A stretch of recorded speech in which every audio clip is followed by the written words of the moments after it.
Mr. Vice Chairman, sir, I rise to support the General Insurance Business Nationalization Amendment Bill 1989.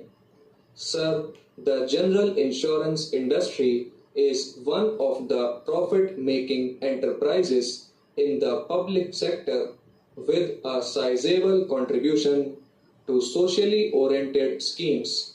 As the bulk of the population of the country lives in rural areas, the special target area for concentrated action on the part of the general insurance business must also be directed towards villages. The emphasis so far given on urban areas with regard to general insurance may now be shifted to rural areas. It would be interesting to know if the Honorable Minister can give me the statistics on the percentage of business of the General Insurance Corporation in urban areas and what it is at present in rural areas.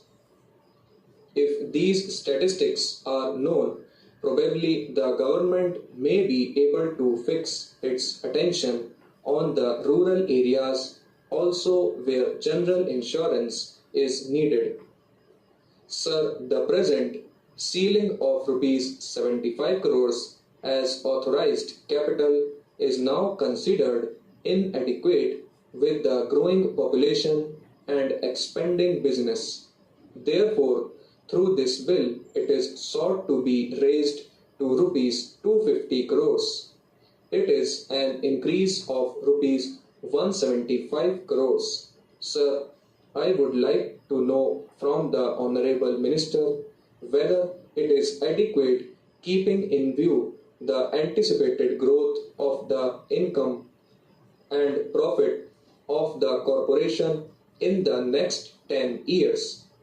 If we see the growth in the last 10 years, I think the capital base could have still been increased without coming to the house again because in the next 10 years the growth would be tremendous as far as the general insurance business is concerned. I think the Honorable Minister may consider that the authorized capital may be raised to take a realistic view of the situation. Sir, the GIC is one of the highest taxpayers in the country.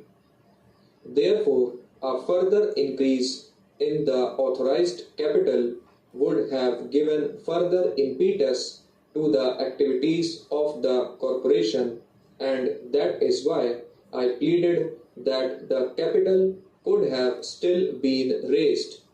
This is another reason for doing so.